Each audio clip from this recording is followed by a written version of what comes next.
My name is Bhagirath Joshi. Now here our topic is 5000 BCE India, Sanatan Dharma worldwide influence. Now what we learned in the schools is that our Sanatan Dharma or whatever we call it started only 3000 years ago. And the reason they want to do it because they have a separate narrative that they want to go ahead with. Even in the case of this Harappa civilization, they are saying it is 3000 BC or 4000 BC, but the evidence are there that we have been there for many millions of years. And in our, because nothing survives a million year, we don't have the history for a million year. And whatever was left and whatever the record was, which is lost because of the invasion of the people who believe that only their religion is the right one and they want to destroy everything that belongs to others. So now here is the, you see that? Can you identify who it is? I would like everybody to participate. That's why I asked that question. You cannot identify. Have you seen Hanuman? Hanumanji. Now, what you will see that this Hanumanji, if I tell you the location, that will be the surprise point. This is from Honduras. In 2012, it was discovered. I mean, local knew about it, but the Western world and us started knowing about it 2012 from the expedition of National Geographic, United States. So this is Hanuman, the way he has that shastra in his hand, the way his position, all of this is there. Nobody knows how many years ago this particular temple was created. So you can see that now, right now, sitting here, I'm telling you, even before the Columbus going there to that land, we had our influence. And we had that influence and we were traveling there. In fact, Sanatan Dharma was existing there. That is what made it possible. Now this is another one. It's called Monkey Temple of Honduras, discovered in 2012 in the jungles of Honduras. It's a North American continent. So it's a huge site. Excavation hasn't been done. What I would like to do is when they start the excavation, I want to be present there with our team so that they cannot hide any artifact that comes that relates to the Sanatan Dharma. You see that necklace, you can identify it. This is made in India. But you see the elephant strands? But this necklace was found in a tomb of a Greek princess. It was on her neck. And I took this picture in Dallas Museum. The date they have established is 4200 BCE. That means, and the way they did it is she had some clothes on. And those clothes, the fragments of those were utilized to radiocarbon date and get the date. So they came approximately 4200 BCE. Now if you add that 4200 BCE to 2000, that is how many years ago? More than 6000 years ago. Now Bhagwan Krishna was on this earth 5800 years ago. So this is before his time. So we are looking at something. So the question is, what did Krishna Bhagwan know about it, or what those people knew about it? Each other, you see. So that is the beauty of, this is another necklace. Similar situation in Greece. They found it in Dallas Museum, that was also there. You can see that this is the latest design even in today's time. Both necklaces. So this, we had trade relations 6,000 years ago with Greeks. That's what it comes to. You know the story Rukmani Vivah, Rukmani Haran, where Krishna Bhagwan, and Arjun went with their own chariot, Ratha, and Rukmani ko bhaga ke liye aaye the. You can see here that there's a white woman sitting there, black man, and the white driver, jo rath chalane wala, rathi. This scene was found on a Greek vase 3000 BCE. That's 5,000 years ago. So you can see they were Sanatan Dharmi. You see? So Greeks were Sanatan Dharmi. We already know that Egyptians, they were sun worshippers. You see? But we will come to that later. So this is the Greek civilization. The first I showed you the 10,000 miles away, the connection and the other side of the continent. This is a swastik there. That's older. And you can see that those animals, they are not giraffe. That's some another type of animals. So this is also Greek. Now, nowadays, because of all the fuss that we started to make, the Western world started accepting that we had trade relations with the Western world. And they are actually going, it says that trade route 3rd millennium BC, means 3000 years BC. And they are showing, if you look at here, from Gujarat, where is the Gujarat? It's somewhere here. Yeah, right here, Gujarat. It's going through this gulf and going up. You see that? So this is where the Gujarat is. This is where also they are showing Dwarka. Dwarka having trade relations going up this gulf and having relations with those places. Now the other question is, there is another gulf right here. The people who can go here and go all that far, which is more than 2,000 miles, wouldn't they go 800 miles down and take another route also? The question, because I like to participate. When you participate with me, I like it. So that is another question. So there was another route, and that route was taking us directly to where? Egypt. And from Egypt it was taking where? Only 100 miles from the Red Sea to the Nile River. Only 100 miles. So they go from there, take the Nile, go up and go to the Mediterranean Sea.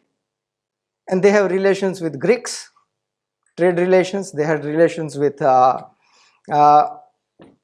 Romans, all those kind of things. So we have these trade routes now. Archaeologists are accepting that. This picture I took from Philadelphia Museum in Philadelphia, the University Museum of Philadelphia. So Penn State Museum actually. So that is where I took it, just to show that now they are accepting it. I'm not just telling something different. But what I am doing is I'm going beyond that. That when they had trade relations at that time, what would have stopped them to have the trade relations even before earlier times? What did they know about Ram? What did they know about Krishna Bhagwan or Ram Bhagwan or any other kings? This is Lothal in Gujarat, and this is the port. The archaeologists here, they are misguided sometimes, because this actually is the entryway, and some rookie means the one who might have just joined, with his authority he just closed it and made a wall. And I questioned him, why would you do that? That is the entrance. And this is a harbor where they used to have 4 ships loading and unloading at the same time.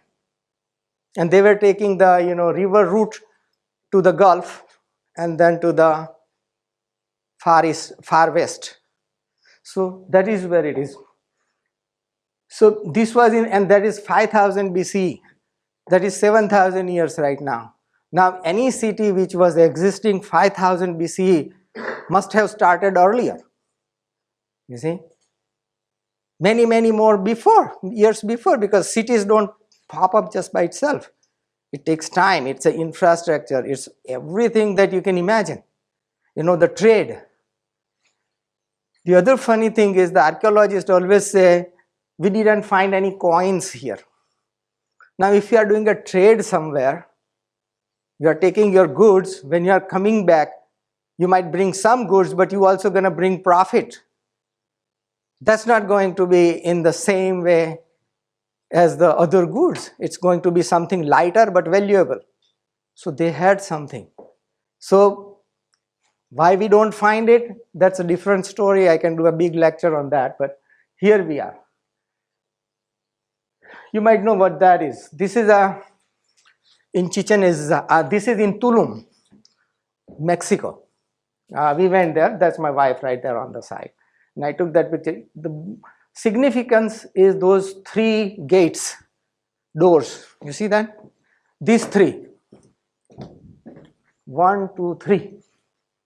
And I want to show you this picture. Now, in our history, Ramayana, we always have a 3 figure.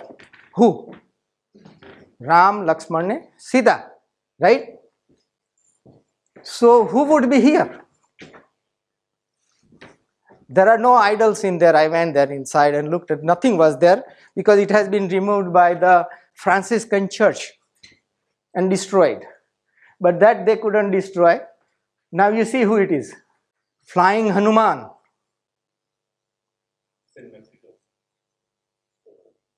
And this is in Tulum. Now let me tell you the story about Maya civilization. In Mahabharata, son of Bhim, Ghatotkacha, he formed a Nagari, Maya Nagari in Patar. Remember that? And what is the definition of Patar? When it is noon here in India, it's 12 midnight over there. So what is that place? And what was his location for Ghatotkacha? It was in Gujarat near Dang. You take that coordinate, go around 180 degree and you find Tulum and Chichen Itza. The people over there call themselves Maya people. And when I ask them what does it mean, because I just want to be ignorant, he says that's magic. Maya means magic. Imagine, they're telling me. So that is our influence. And we don't know how long ago, because this is before Krishna Bhagwan. Because Ram Mandirs were stopped being erected after Krishna Bhagwan. Everything was about Krishna Bhagwan. Before that, before Ram was Vishnu. After that, we had Ram Mandir everywhere. And then we had this. So this is the historical perspective I'm giving, because Mahabharata and Ramayana, they are not just the books by itself, they are the history books. There is a whole chronology given there. And if you get the original Ved Vyas Rachit, then it is 2-part, Bhagavad. And in the second part, it gives the complete chronology of all the kings of India. Now what happens that when in our Sanatan Dharma, that there is only one Chakravarti Raja who does that Ashwamedh Yagna. So the whole story is written about the Chakravarti Raja, and after that all other kings gets included in his story. So that's how it goes. So this is in Tulum. And now, what do you think that is? It's a Shivalaya. This is right in front of that temple that I told you. It's a big ground. And you can see that this plaque is exactly the size that you see here. There's a Shivling here. There's a place to put it. And it is a very small building. But the beauty of it, it is done in a Vedic Dharma. I actually put a compass there. All the doors line up with the 4 Disa, directions. So one is in north, east, west and south. That is where they were worshipping. You can see that this is the place for offering. This is a Shiva. And if you don't believe this, what about this? This temple was destroyed by Franciscan Church. That's Shiva. And if not that is enough, this is the guy who is going to tell us. He is my Maya guide who took me all over. I had two. The name of the god? Shivalva. Shivalva. Shivalva. Shivalva. Yes. Is the god of the underworld. Underworld. Okay. Shivalva. Very nice. Thank you. You're welcome. You see that girl? Does she look like Indian? She is not from India. She is from a Hopi tribe in United States. Her ancestors do not do anything, and they also, to do the worship, they will draw the swastik first. Then they will make little Shiva. And then they will start their worship. And that even today that is happening. So imagine, she does not have any idea where she came from. But me looking at her, I know she is from India. Her great, many thousands of years. And we are not talking about 5,000. We are talking about 12, 15, 18, even more. Now, if everybody has cell phone, right? If you have access, go to the Google Maps and do the search Hindu Canyon. Please. Hindu Canyon. And look where it shows in the world. Hindu Canyon. Canyon. Huh?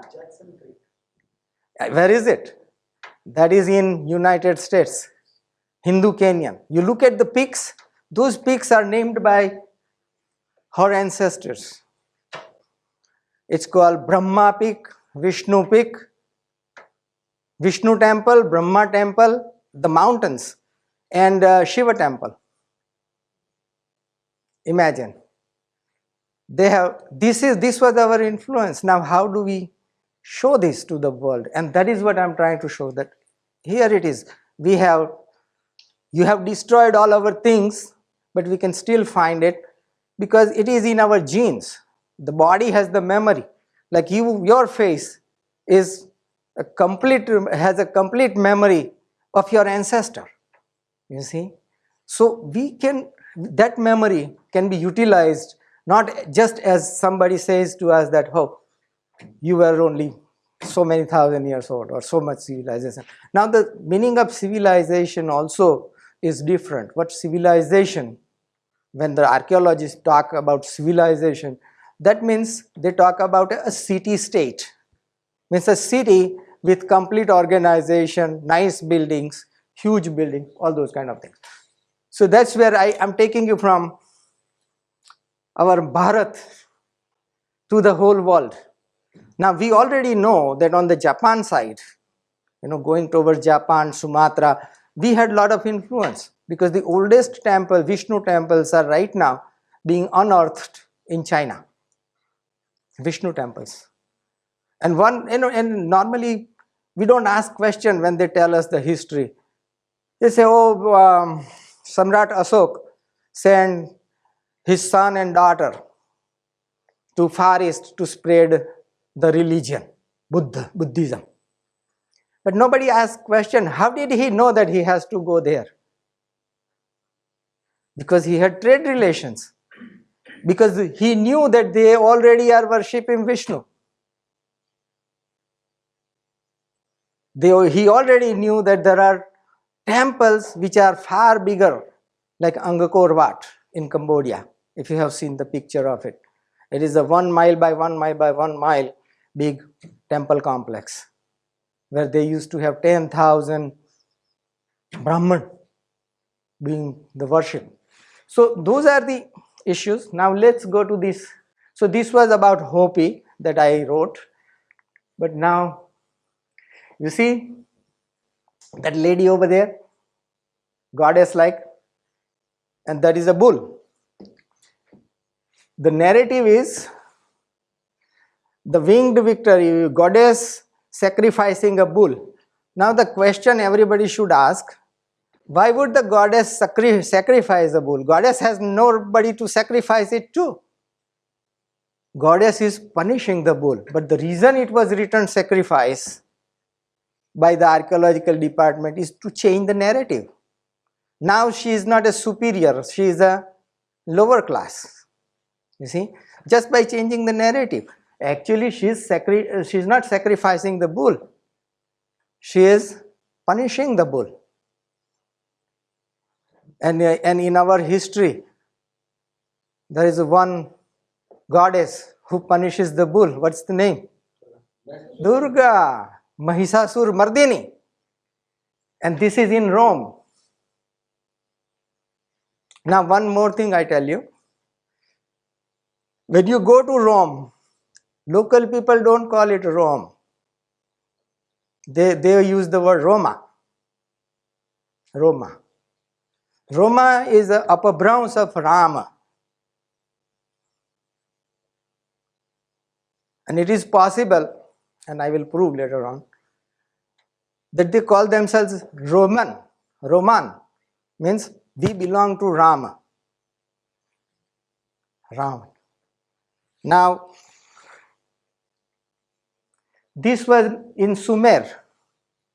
You see, she's killing the same bull. This is in Sumer.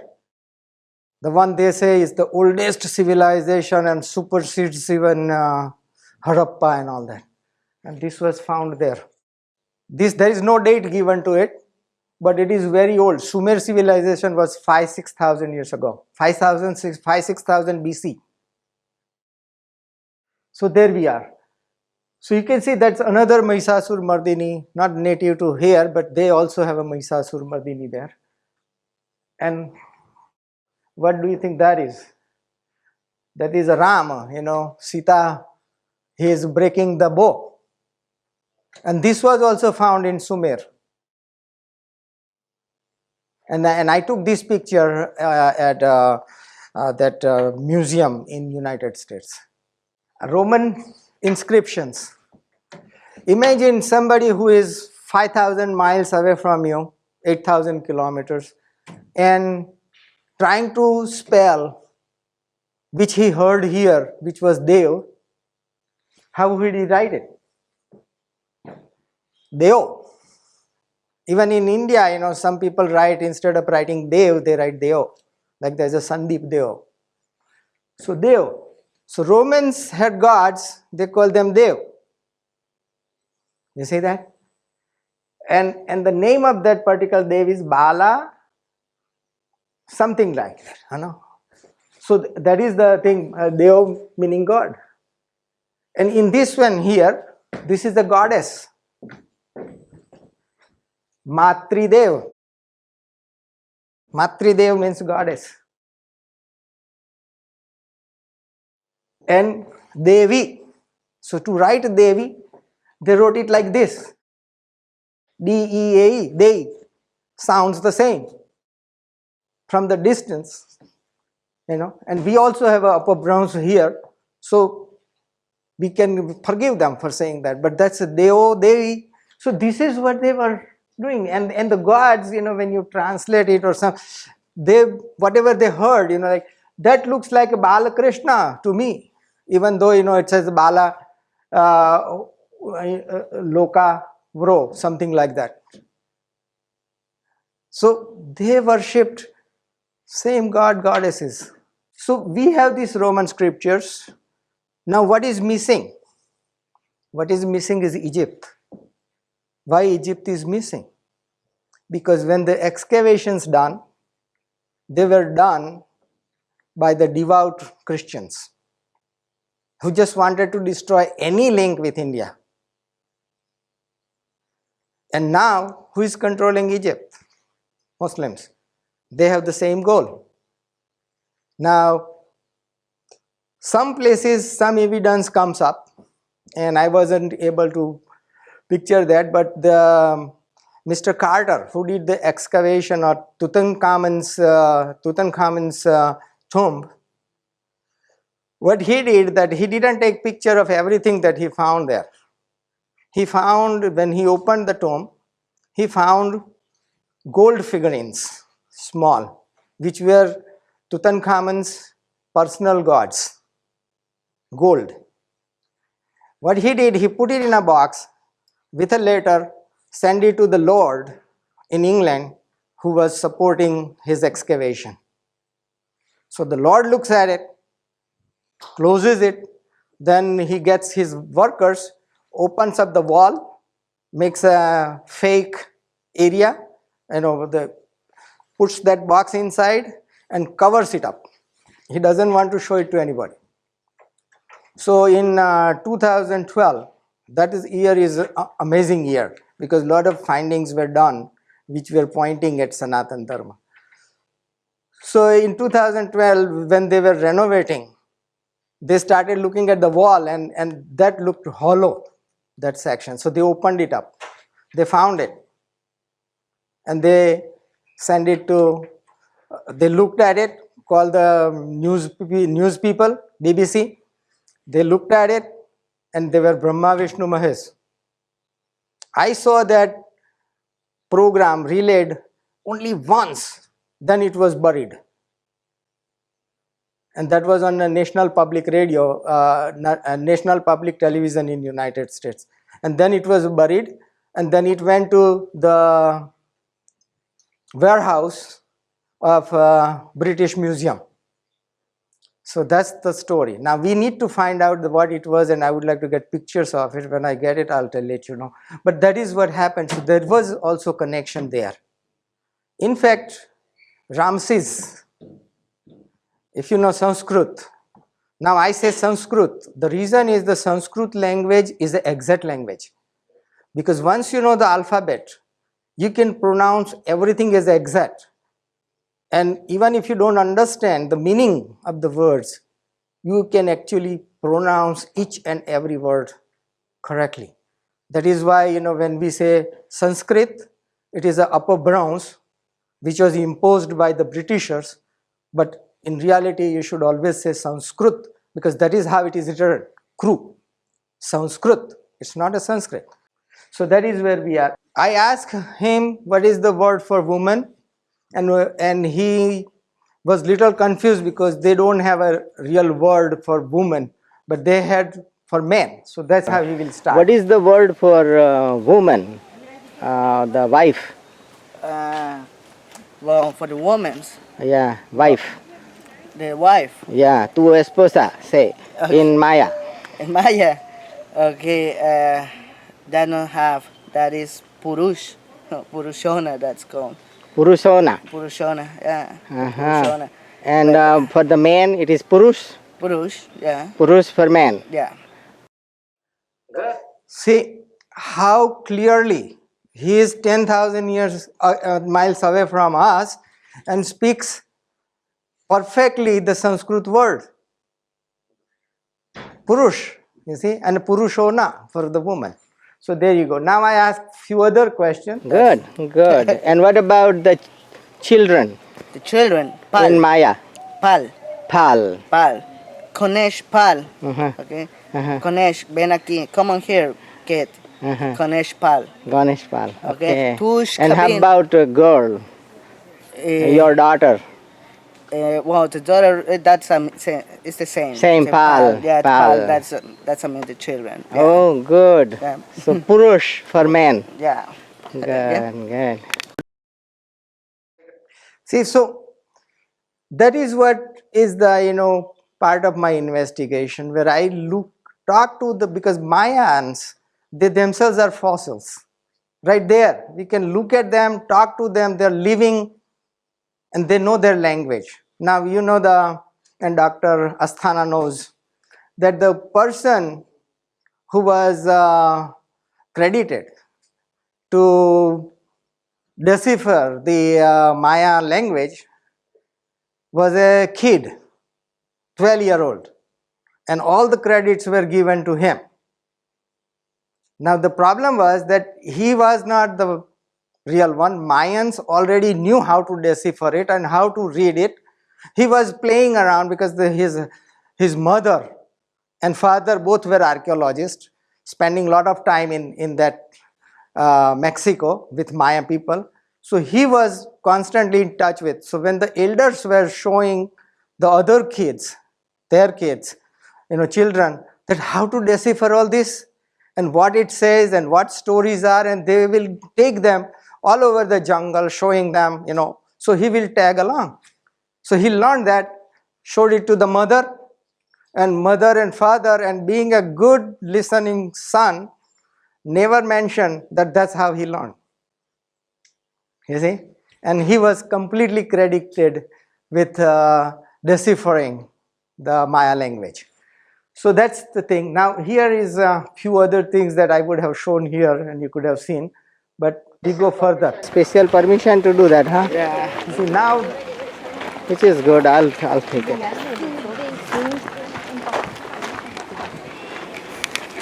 So here I am in this Maya world, and as you see, the guide told me the word for man, Purus, and for the women also, and for the children, which was Pal. So there you go. Connection starts here. Thanks. This tree. Now this particular thing he will mention, which will be the Maya philosophy of people, reincarnation and all that. And you will see that he talks exactly what we have in our scripture here in India. It's very important for the Mayan people, that civilization, because represent the universe Maya. Okay. For the Mayan people, it's a sacred tree because never die, always is green. Here in Quintana Roo, have on the rivers, have water everywhere. Yeah. Cenotes, lagoons, raining all time. For that, around here have life, but in Chichen Itza, no have water. When you get in the under rivers, you need to down 40 meters, okay? And only have 4 months for the raining. The Mayan people collect the water there and make platforms, chultunes, that is the name. Cenote. And not here have cenotes, but in Chichen Itza, the cenotes is you need to down 40 meters when you get into the caves. But the Mayan people not take the water there. That use big platforms. That is chultunes. That is the name, and that will collect the water. But the plants die. But this tree not die. This will collect the water inside. No. It's a hollow tree. If you hit, Oh yeah. it's a hollow tree. It's the ceiba. In Mayan language, yash che. That's I mean always green. That is a young tree. Have its spikes around. The old trees don't have. Yeah. And Maya people think this tree represent the universe because have to. He talks about reincarnation. He talks about the same Kalpavruksha that we have here, and you can see the similarities. This is where our influence was, and nobody even today knows how old the Maya civilization was. But the stories we have where Ghatotkaч formed that Maya Nagari, and they have all those.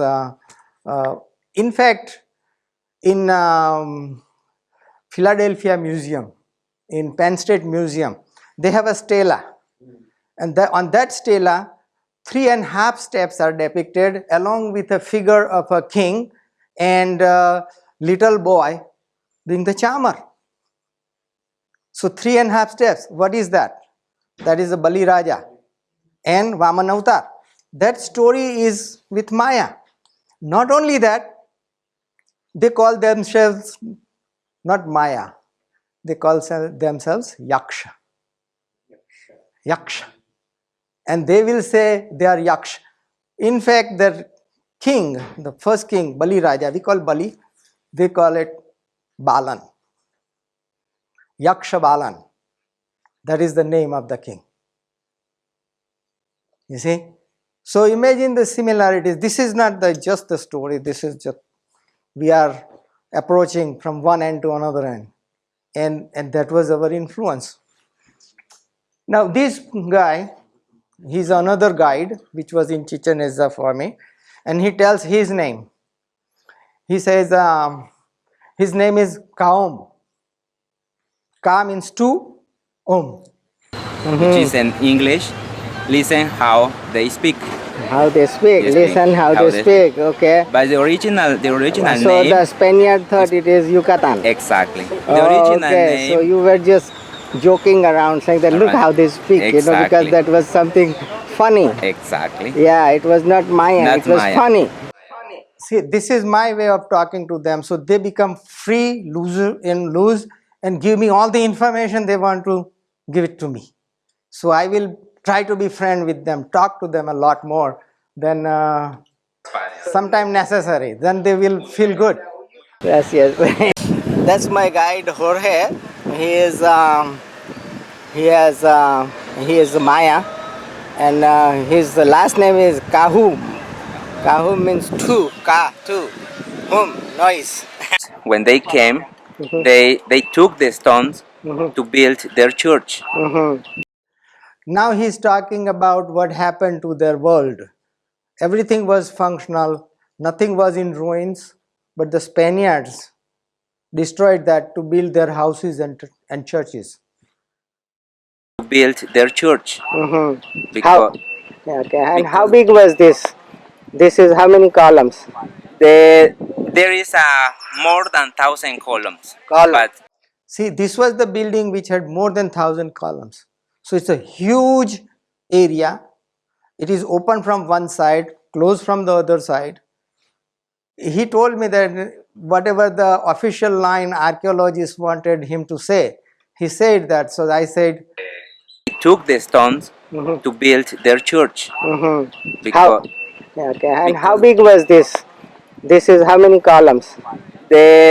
there is more than 1,000 columns. But only to identify the buildings, they name it the 1,000-column complex. Okay, so Mhm. this is a huge A complex. huge It complex. starts here in this corner, Exactly. and then it continues, and you can see it all the way, all around, and you can see it really far. So what did they used to do in this building?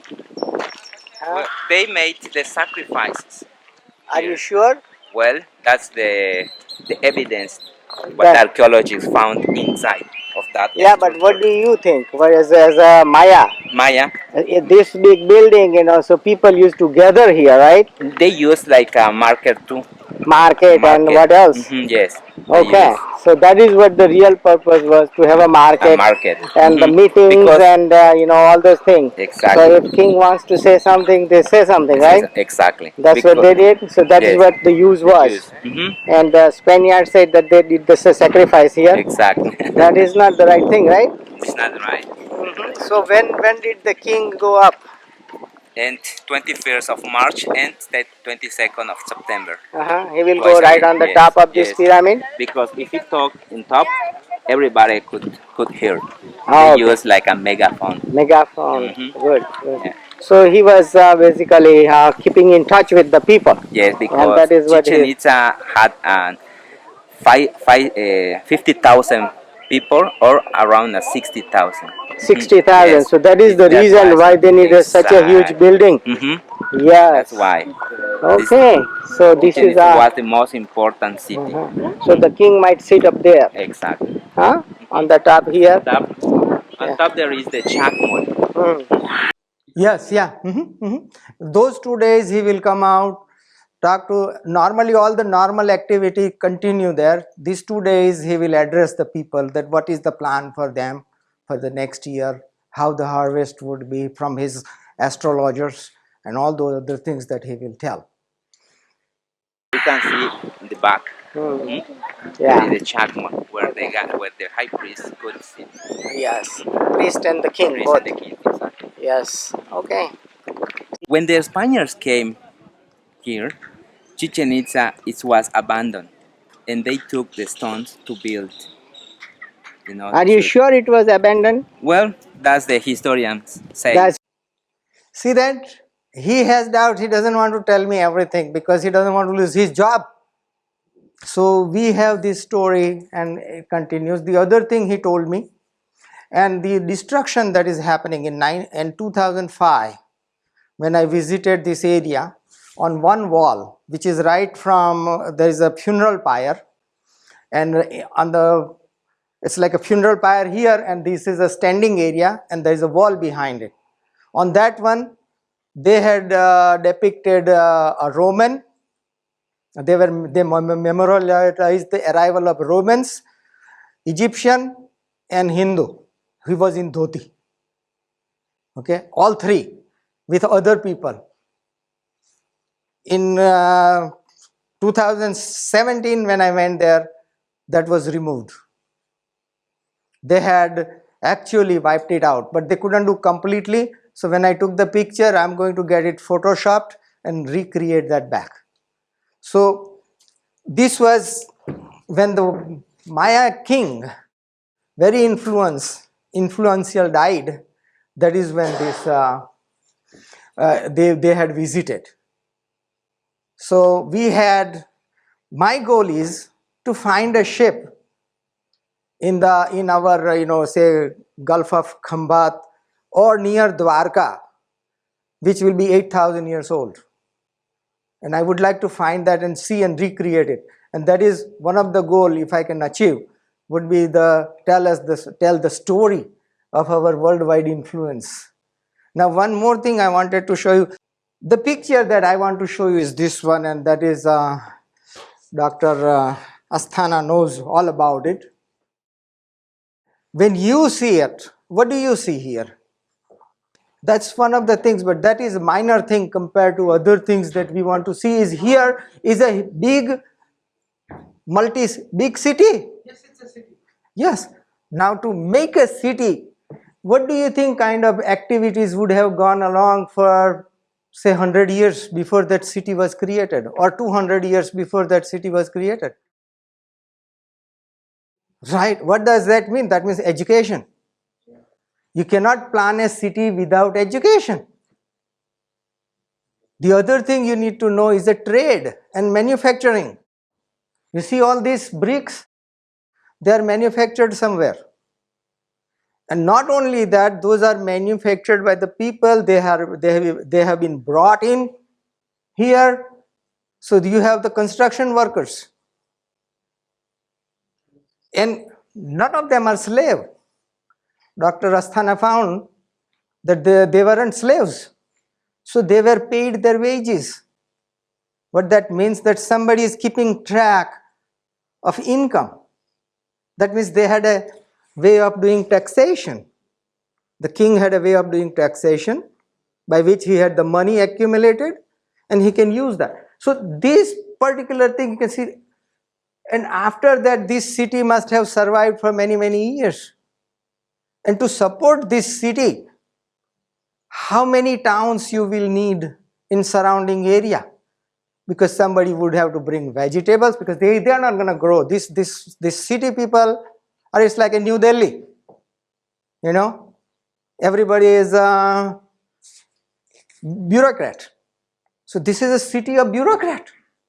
And when you look at the city of bureaucrat with their own amenities and all that, there is a whole supporting things and whole society which has been existing.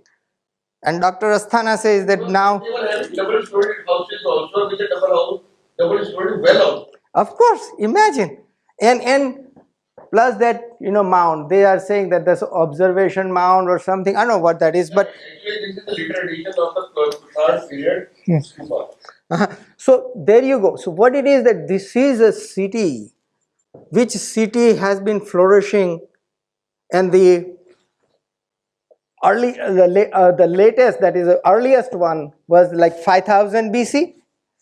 So now if you can imagine 5000 BC, they had a trade, they had sea-going, ocean-going vessels. They had the way of collecting taxes. They had a way of record keeping. They had a way of paying their nobles. They had a way of paying their servants. They had a way of agriculture. They had regular shops. They might even had restaurants. We don't know. The Bazar area is there. Yeah, so there you go. So we have, when you look at some site like this, these are the questions that needs to be asked, because it doesn't pop up in a day. It takes long time to make a city. And that requires, so when we in archaeology talk about civilization, we talk about the city. We don't talk about the rest of this thing which comes part of the history of the place, and that is a maritime history. We might just say, okay, Helen of Troy, the guy loved her, destroyed the city. Yeah, but what happened in between? What happened during the time there was no war? And those are the issues that needs to be answered. Now, one of the things that I'm going to suggest to everyone, that even in India, some of the temples we are saying it is very hard to date the temple. But I would say that there is a way of doing it, because we have to look at our rituals, and those rituals are not from today. Our Sanatan Dharma ritual have been there for many thousands of years ago. And when you look at that, whenever we have a god or goddess, even if we put it in the base, we put the flowers. Nowadays we have a way of extracting that without demolishing the building. That is called, the one that catheter, medical catheter with a camera. We can use those, make a small insertion, get that flower out, and do the radioactive carbon dating, and we will know exactly when the foundation was placed. You see that? That's how it goes. So we have a way of doing. Now the other story I wanted to show you, and the picture, which I don't have it here, but this is the story which has been perpetrated by Spaniards and the West and the Europeans about Mayan. They used to say that, in Maya, they used to kill the guy, sacrifice, and use his head to play the hoop. And they will show only one hoop. They will not show the whole complex that they have. And I have the picture of that complex. This is about that complex. What basically that is, I'll talk and then you can look at the picture. It's not one hoop. It's a wide open area. It's like this. One side is a wall, another side is a wall. The entrance from that side, entrance from that side, entrance here, entrance here. There's a platform here, and the another platform is over there. One hoop is exactly in the center here. Another hoop is in center here.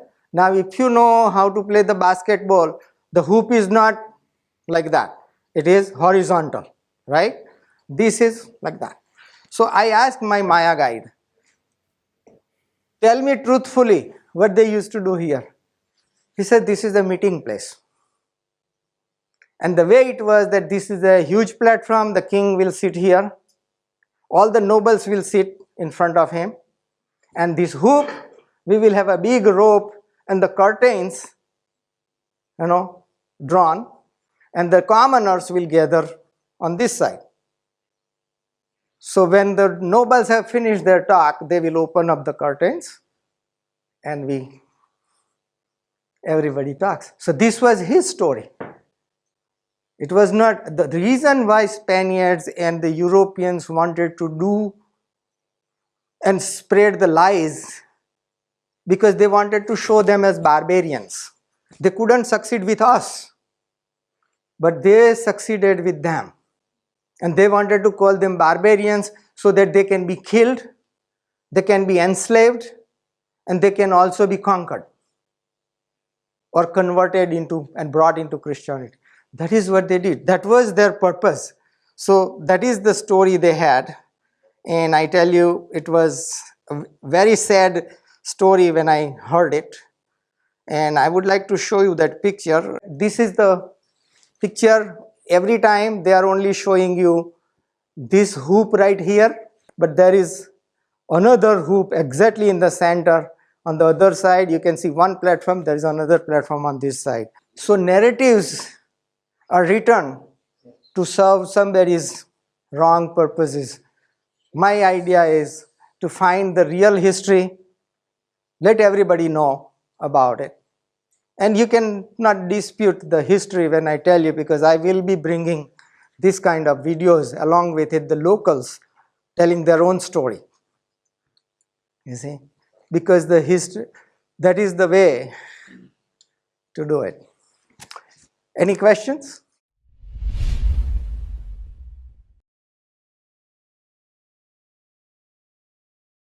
Hello, hello. Actually, initially they were not hollow. What they used to do first, they used to make the design on wood, and over that wood they used to put the golden leaf. And because as the time rolled on, the wooden part has been perished, and now what we see today is hollow. Well, Why? Now I have evidence for that. I see. And most of these things which you say Does it have gold, a wood inside? first they make a shape of this heart-like shape in wood. Then over that wood, they will make a tin foil, cover it, and will give a little weight also, and then it is usable. Otherwise, it would have been disturbed from various points. And number two, because I have evidence for that, the analysis of the material found inside these things, they are from Manda actually. These what you are showing on the screen, they are from is a hold from Manda near in Muradabad area. Hakurdwara is the place district from where this has been found, and later on survey archaeology was done by me. So actually they were having the wooden frame inside over which the gold file was plated. Plated means the hammered actually. Right. If you see a macro study, and moreover they are not gold, they are electrum. I must tell you. No, I'm not saying it's. Most But of the things in the earlier level of the Harappan people, we get electrum, not the gold. no, I understand. Yeah, but what I'm trying to say is, But they had figured it out how to do it. Anyway, because even these techniques are also done in Jaipur today. They put lacquer Yes, instead of the Yes. wood Yes. to give a shape to it. What we see today is a hollow form. Right. Right. Yeah. Okay. That's all. No, I understand. But what I'm saying, that even to put the lacquer in it, they need to make it a hollow, and then they insert. Now we don't know exactly how. Actually, they borrowed this technique from the lost drugs process. I don't know all about it, but what I'm trying to say, that they had the technology. Even I must tell you the audience actually, if we can permit me. Yeah. Go ahead. Because what all those artifacts we see in Harappan and other time looks very like, for example, the dancing girl. Actually, what they used to do, first they used to make a figure on what do you call wax. Yeah. First they carve on wax, which is very easy to do.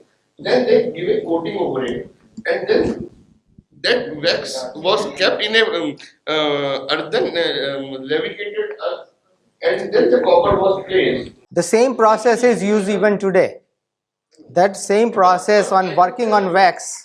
Sir, if we see as per the Sanatan mother cult is concerned, the earliest figure of a mother goddess, what we say called, it has been found below the what do you say, volcanic ash deposit when it was excavated, and that is the earliest and goes to 2.5 million years. Wow.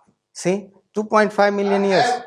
So, in conclusion, what I want to say, that the technologies that we see, and I disagree at one point, that I would like to attach everything to the Sanatan Dharma, because we are the cradle of human civilization. It's not Sumer, it's not anything else.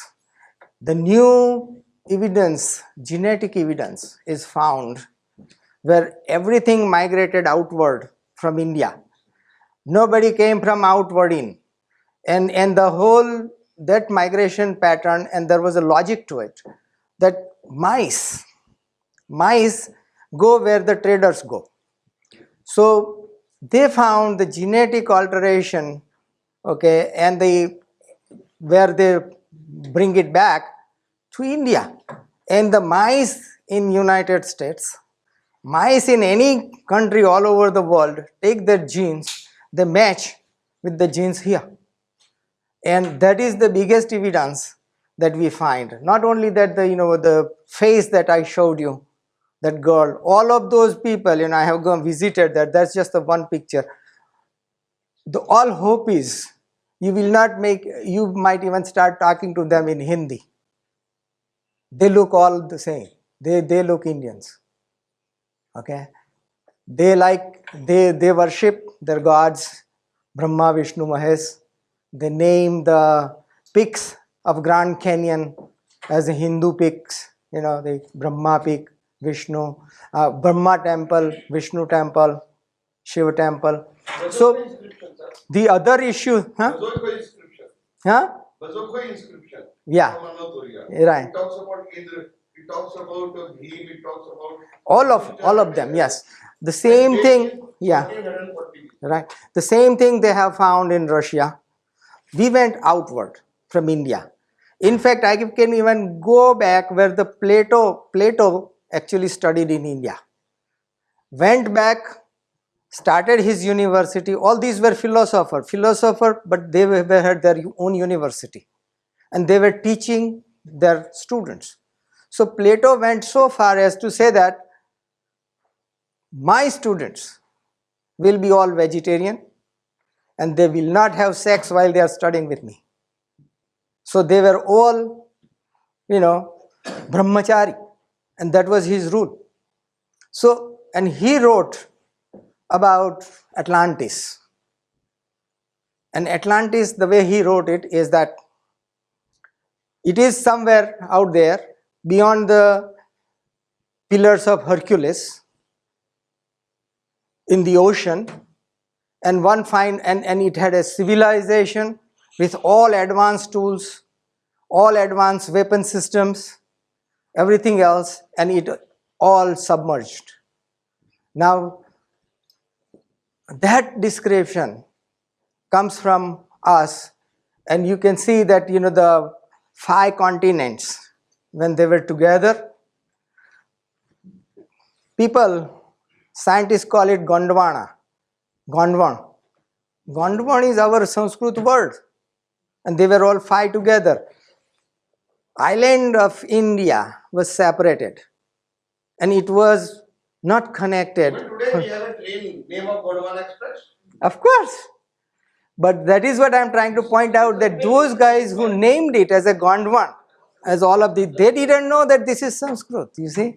I know you have another, but this is where it is. This can continue. Yes, sir. Joshi, the excellent session. Thank you. I have 2 questions related to your lecture and one generic in nature. First question is, just like Lothal, we have a vast coastline, but just like Lothal, do we have other harbors or ports which which they are were all similar on in the nature? Saraswati river There are many, sir, at Kuntasi. and all the rivers. And there is a site known as Kuntasi, excavated by N.K. Dhavlikar. And there are many other sites like Dholavira. They were all Saraswati civilization. Now the thing is that Let me tell you also one more thing, because they are running out of time. One little thing. We have in the recent the marine survey around India, we have found close to 100 submerged cities, okay, which are even 36,000 or beyond. Okay, so those hasn't been excavated. So to answer your question, we had the seaports, but those cities where they had the other seaports, they are all submerged right now. And do we have any artifacts like we found? That is our goal. That is our goal. See, go. like anchors. Well, no, let's say one thing. I would actually like to take one site and do the marine survey and actually excavate underwater but that requires a lot of money, lot of fund. I have my cards over there. Take it, be the member, and if you can influence other peoples and we can gather some money, we could have an archaeological vessel anchored right in Dwarka. We can go there, we can do underwater study, we can survey it, and I can assure you that every artifact that we find will be streamed immediately. So nobody has time to give a different story. You can make up your own mind. So that is the project that I want to do it. It is very expensive project. It will require 30-40 crore rupees to do it, because the vessel itself will cost close to 5 to 6 crore. So because and then we will need the Marjiva, you know, those guys, divers, they had to go. We also need that automated submarine which can take the pictures underneath. So all those things, some of them can be rented, but the whole project is very interesting and we can do it. All right, thank you very much.